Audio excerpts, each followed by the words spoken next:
Hello my dear student and my friends. आज का जो टॉपिक है आपका वो बहुत ही इंपॉर्टेंट टॉपिक है, क्योंकि केवल इसको समझना नहीं है बल्कि लोगों को समझाना भी है। लोगों के बीच जागरूकता पैदा करना है, लोगों को समझाना है ताकि उस गांव का विकास हो सके, उस जिला का विकास हो सके। आप जो हम लोग पढ़ने वाले हैं वो है पंचायत राज। पंचायत राज जो है पहले भी होता था, मतलब देश आजाद होने से पहले भी गांव में अगर छोटा मोटा झगड़ा हो जाता था तो पंचायत बैठाया जाता था और पंचायत बैठा के उसका उस झगड़ा का निपटारा किया जाता था। गांव में छोटे छोटे विकास को स्तर को बनाए रखने के लिए पंचायत राज होना बहुत जरूरी है।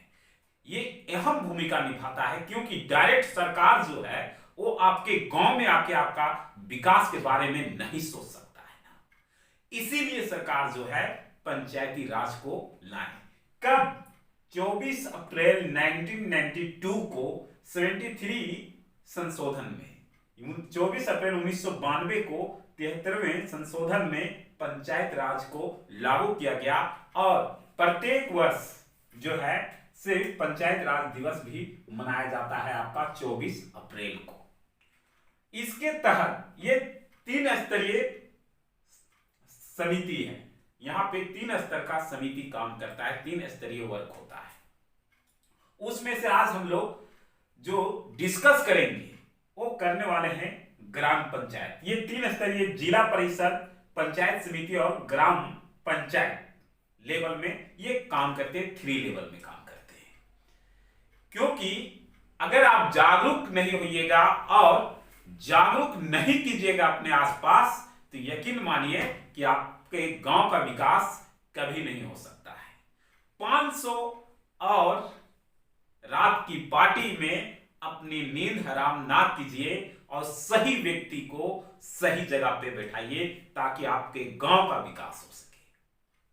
समझ रहे हैं ना? अगर आप मेरे बात से सहमत हैं तो अगर आप अपने गांव के विकास चाहते हैं तो सही व्यक्ति को, क्योंकि अब जो है झारखंड में से मुखिया, सरपंच और वार्ड सदस्य का जो है चुनाव होने वाला है और सही मेंबर को आप अगर नहीं चुनते सदस्य को तो यकीन मानिए आपके गांव में विकास नहीं होगा।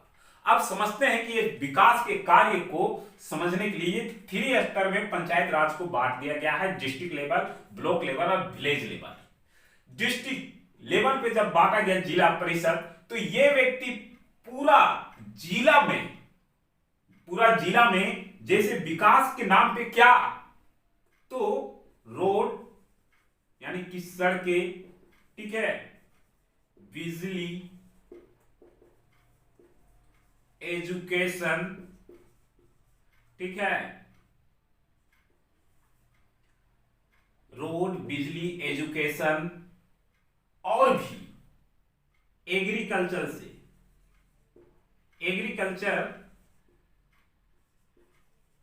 रिलेटेड, ठीक है, एग्रीकल्चर से रिलेटेड। फिर इसी तरह गांव का विकास के लिए जो जो चीज हो, अस्पताल, हॉस्पिटल, ठीक है, हॉस्पिटल, नॉर्मली ये सब चीज जो है एक मुख्य रूप से आपको समझा रहे हैं। ध्यान से समझिएगा और लोगों के बीच आप बने हैं, अपने आसपास सामाजिक कार्य में आप लगे हैं तो अगर आपको लगता है तो लोगों को जागरूक कीजिए। पहला है कि आपके यहां जो वोट मांगने के लिए आप भी जाएंगे, सरपंच, मुखिया और वार्ड पंच, ये इसको जो पंचायत सेवक है ये आपके यहां नहीं जाएंगे क्योंकि इसको सरकार नियुक्त करता है। ये एक नौकरी करते हैं, सरकारी नौकरी, ठीक है, ये आपके पास नहीं जाएंगे, ये कार्यालय में कार्य करते हैं। लेकिन सरपंच, मुखिया और वार्ड जाएगा। वार्ड जो जाएगा आपके यहां, एक वार्ड का कार्य क्या है कि अपने जिस वार्ड में वो आते हैं उस वार्ड में ये देखना है कि सड़कें सही है, वहां की बिजली में रात को लाइट रहता है या नहीं, या फिर उस गांव, उस जगह पे कृषि उत्पादन अगर होता है तो कृषि उत्पादन के लिए पानी का व्यवस्था है या नहीं।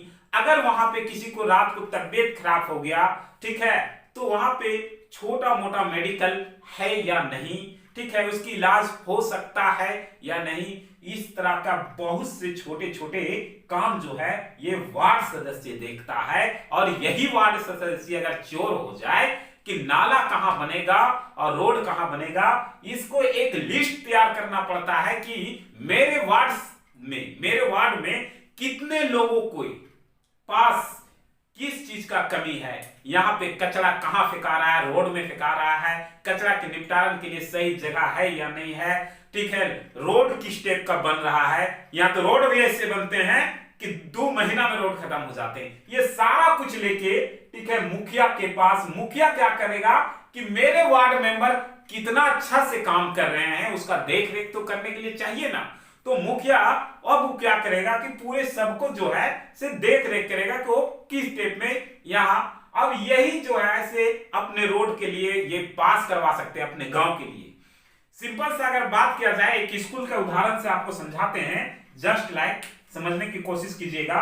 ये मेरा स्कूल है, ठीक है, ये ऑफिस है, यहाँ पे प्रिंसिपल है, प्रिंसिपल 10 टीचर नियुक्त करते हैं, ठीक है, पहला टीचर ये हिंदी के लिए नियुक्त करते हैं, फिर आपके इंग्लिश के लिए नियुक्त करते हैं, इसी टाइप में वो साइंस का, फिर एसएसटी का, ठीक है, ये सारे टीचर। ये प्रिंसिपल का दायित्व क्या है, इस प्रिंसिपल का दायित्व ये है कि इस निरीक्षण करना है कि हिंदी का पढ़ाई कैसा हो रहा है, समझ रहे हैं ना, तो साइंस का पढ़ाई कैसा हो रहा है, एसएसटी का पढ़ाई कैसा हो रहा है, इंग्लिश का पढ़ाई कैसा हो रहा है, क्या वो सही से कार्य कर रहा है या नहीं कर रहा है। बल्कि ये नहीं जैसे आज के सरकारी स्कूलों में होता है कि सब मिलके और धूप का मजा लेते हैं और बच्चे क्लास में बैठ के चिल्लाते रहते हैं, ठीक है, और वहां पे जो है से ना एजुकेशन का विस्तार हो पाता है, और जब एजुकेशन का विस्तार ही नहीं होगे तो वहां के बच्चे क्या बनेंगे, कल का सबसे बड़ा दादा बनेंगे, डॉन बनेंगे, ठीक है, गुपचुप बेचेंगे, कई तरह के कार्य में उलझ के ही रह जाएंगे, उसका भविष्य उज्जवल नहीं होगा।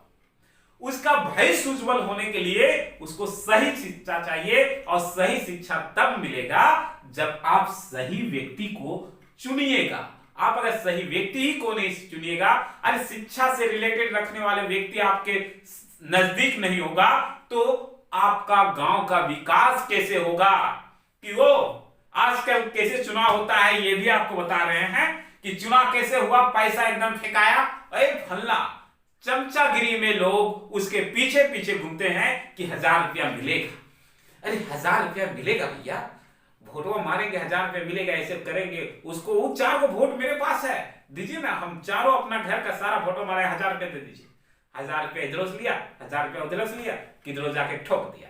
अरे भैया जब घर में पानी चू रहा है टप टप, अरे कॉलोनिया मिलता हमको भी भैया, तो बनवाते हैं, तो इस सारा कम्मा कौन करवाता, ये वार्ड सदस्य ही ना, कि मेरा वार्ड में कितने लोगों के घर टूट गए हैं, कितने लोगों के यहाँ पानी नहीं आता है, कितने लोगों के यहाँ खेत में काम नहीं हो पा रहा है, किसके बच्चे स्कूल नहीं जा पा रहे हैं, स्कूल में सही से पढ़ाई नहीं हो पा रहा है, कितने बच्चे के साथ जो है से इस तरह का दिक्कत है कि उनको अच्छा ट्यूशन नहीं मिल पा रहा है, अच्छी तरह से शिक्षा नहीं मिल रहा है, उनके पास किताब नहीं है, कॉपी नहीं है। अरे छोटे छोटे बहुत सारे कार्यों को देखने का जिम्मेवारी इसके है। पानी जो है वो रोड में बह रहा है या नाला में जा रहा है, ये सारा कार्य का विवरण कौन रखेगा, ये वार्ड सदस्य रखेगा, और उसी के तहत ये काम को धीरे धीरे करवाते जाएगा। इसमें इस वार्ड सदस्य, अगर आप वार्ड सदस्य के कोई मेंबर अगर इस वीडियो को देखते हैं तो आपको भी पता होना चाहिए कि इस कार्य को जब आप ईमानदारी से कीजिएगा तो यही है कि आज आप वार्ड 25 साल की उम्र से आप वार्ड बन सकते हैं, तो आप कील मानिए कि अगर अच्छा काम कीजिएगा तो ऊपर जाइएगा। इस काम में आपको भी फायदा होगा, जब आप काम कीजिएगा तो लोगों के बीच आपका पहचान बनेगा और आप एक वार्ड से मुखिया बन सकते हैं, एक मुखिया से सरपंच बन सकते हैं, समझ रहे हैं ना। तो ये दोनों पूरे गांव के लिए एक गति है। अभी क्या है कि गांव में अब लड़ाई हो जाता है, जमीन के लेके झगड़ा उगड़ा हो जाता है, कोर्ट कचहरी का चक्कर, तो भैया जब पूरे गांव के लोग कोटे कचहरी में चक्रे काटते रहेंगे तो उस गांव का डेवलप कैसे होगा, विकास कैसे होगा।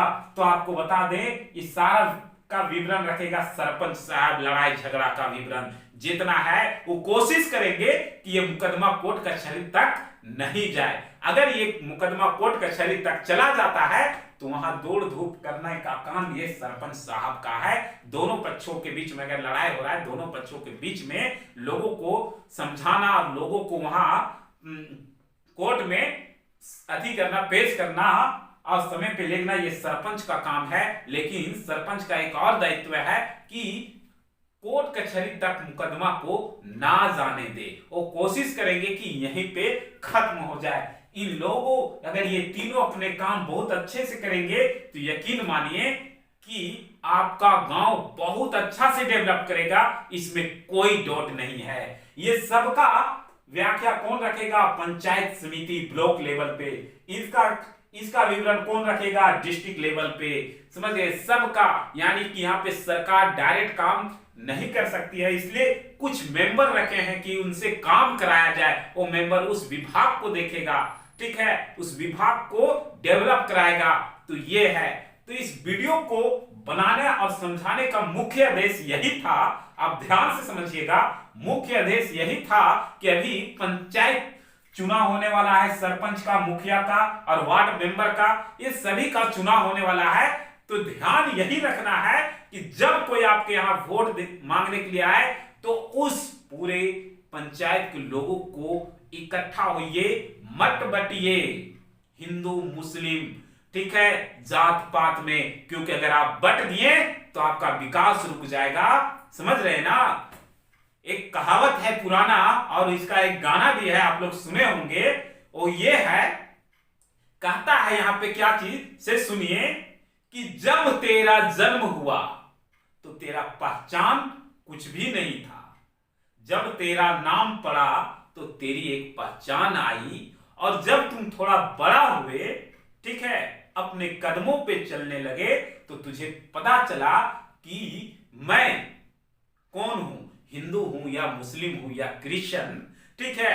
और जब थोड़ा और बड़े हुए तो लोगों इंसानियत को भूलते गए और लोगों के बीच में नफरत को आप लोग बढ़ावा देते गए, क्योंकि एक बच्चा जब जन्म लेता है तो उसको जात पात धर्म से कोई मतलब नहीं होता है, उसका नाम क्या है उससे भी उसको कोई मतलब नहीं होता है। लेकिन जैसे ही बड़ा होता है, समझदार बनता है, तो अपने नाम के पीछे, आगे पीछे नाम के सिंह, वर्मा, शर्मा, ठीक है, यादव, मेहरा, साव, मोहम्मद, क्या ना जाने लगने लगते हैं टाइटल बहुत सारे, और धीरे धीरे वो उसमें घुल मिल जाते हैं और इंसानियत भूल के वो आपस में ही लड़ने लगते हैं। आज हमारे देश में छोटे छोटे कस्बों में इस तरह का बहुत सारे केस उत्पन्न हो रहे हैं, लेकिन वो वहां पे डेवलप नहीं हो रहा है, विकास नहीं, इसको विकास नहीं कहते हैं। विकास अगर करना है तो इंसानियत को पहले रखिए, ठीक है। धर्म आपका है और धर्म आप ही के रहेगा, लेकिन जरूरी है विकास, डेवलपमेंट, ठीक है। और डेवलपमेंट तभी होगा जब आपके गांव का विकास होगा। सही व्यक्ति को चुनिएगा। जब भी कोई आए आपके यहां तो केवल उससे पूछिए कि आपका विजन क्या है, आपका, आप जीतिएगा तो क्या कीजिएगा, पहला ये हमें वो लिख के दे दीजिए। उससे लिख के मांगे कि आप जीतिएगा तो कीजिएगा, ये देखिए उसमें से कि कौन आदमी अपने जबान का पक्के है। अगर आपके गांव से वैसे व्यक्ति नहीं उठते हैं तो कोशिश कीजिए, उनको प्रेरणा दीजिए कि वो उठे, हम उनके साथ हैं, क्योंकि अच्छे व्यक्ति इस जंजाल में फंसना नहीं चाहते हैं। तो कहने का मुख्य तात्पर्य यही था, चुनाव आने वाला है और चुनाव में आपको सही व्यक्ति को चुनना है। अगर फिर भी आपको ये वीडियो समझ में आया तो कमेंट करके हमें जरूर बताइएगा, और अगर समझ में नहीं आया तो भी कमेंट करके हमें जरूर बताइएगा, ठीक है। तो ये आपको एक सिंपल भाषा में हम आपको समझाने की कोशिश कर रहे थे। अब वीडियो बनाने का मुख्य कारण क्या है ये मैं 4-5 बार बोल चुका हूं, ठीक है। आज के लिए हमें इजाजत दीजिए, फिर मिलते हैं नेक्स्ट वीडियो में। फिलहाल के लिए जय हिंद।